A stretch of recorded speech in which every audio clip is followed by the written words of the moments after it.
ఈరోజు ప్రతి ఏడాది కూడా నేను సర్వదర్శనంలోనే దసరాలో దర్శనానికి వస్తూ ఉంటాం. ఈ రోజున వినాయకుడి గుడి దగ్గర నుంచి దర్శనానికి వస్తే ఈ రోజున మరి ఇప్పటికే 2 గంటల 15 నిమిషాలు పైన పట్టింది దర్శనం చేసుకోవడానికి.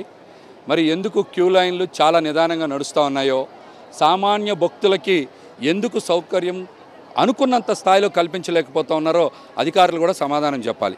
ఈ రోజున మరి చాలామంది నాతో చెప్పారు, నిన్న కలెక్టర్ గారు మరి క్యూ లైన్లో వచ్చారు, ఇవాళ కూడా ఉచిత దర్శనంలో కలెక్టర్ గారు వచ్చారని చెప్పారు. కలెక్టర్ గారు ఏమేం లోపాలు ఆయన గుర్తించారు, ఏ విధంగా సామాన్య భక్తులకి పెద్దపీట వేసి దర్శనం చాలా వేగంగా కల్పిస్తారో ఆయన కూడా తగు సూచనలు అధికారులందరికీ కూడా చేయాలి. మరి మేమైతే చూసాం, ఎక్కడ కూడా సామాన్య భక్తులకి సౌకర్యాలు కల్పిస్తున్నామని ప్రచారం చేసినంతగా ఇక్కడ సౌకర్యాలు అయితే లేవు. నేను నడిచి వచ్చిన దగ్గర 300 మీటర్ల దగ్గర మాత్రమే కొద్దిగా మంచినీళ్ళు పాలు అందజేస్తున్నారు, కానీ క్యూ లైన్లో ఎక్కువగా ఎక్కడ మరి ప్రజలకి సౌకర్యాలు భక్తులకు సౌకర్యాలు అందే కనబడట్లేదు. ఎక్కడ చూసినా ప్లాస్టిక్ వినియోగం చాలా విపరీతంగా ఉంది. ఎక్కడ చూసినా కొండ మీద ప్లాస్టిక్ వినియోగం విపరీతంగా ఉంది. దీన్ని నియంత్రించాలి.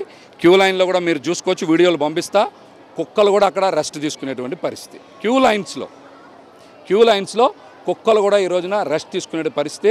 ఇంత అధ్వానంగా మరి పర్యవేక్షణ ఉందంటే దీనికి బాధ్యులు ఎవరిని చేస్తారో కూడా అధికారులు సమాధానం చెప్పాలి. ముఖ్యంగా మేము ఒకటే అడుగుతాం, అమ్మవారి ఆశీస్సులతో రాష్ట్రంలో రైతులు, మహిళలు, యువత, అన్ని వర్గాల ప్రజలు కూడా ఆనందంగా ఉండాలి. పేద సామాన్య వర్గాలకి మంచి జరిగేలాగా పాలన సాగాలని అమ్మవారిని కోరుకున్నాం. గతంలో జగన్మోహన్ రెడ్డి గారు 70 కోట్ల రూపాయల ఆలయ అభివృద్ధికి నిధులు కేటాయించారు.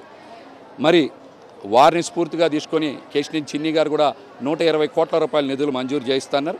ఆయన కూడా 120 కోట్ల రూపాయల కేంద్ర ప్రభుత్వ నిధులు మంజూరు చేయించాలి. దీంతో పాటుగా మరి కాశీకి వారణాసి ఎక్స్ప్రెస్, షిరిడీకి షిరిడీ ఎక్స్ప్రెస్, మరి తిరుపతికి తిరుమల ఎక్స్ప్రెస్ ఉన్నాయి. మరి ఇంత పెద్ద ఎత్తున ఉత్సవాలు జరుగుతూ ఉన్నాయి. ఉపరాష్ట్రపతి గారు, మాజీ ఉపరాష్ట్రపతి గారు దర్శనం చేస్తున్నారు.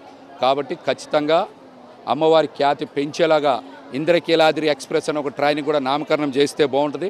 ఆలయ అభివృద్ధి కోసం ప్రత్యామ్నాయ దారిని కూడా మరి ఈ రోజున కుమ్మరిపాలెం నుంచి ఏర్పాటు చేస్తే బాగుంటుందని కూడా మేమైతే అనుకుంటున్నాం. సామాన్య భక్తులకి సౌకర్యాలు కల్పించాలి, లేకపోతే రాబోయే 3-4 రోజులు చాలా ఇబ్బంది ఉంటుంది.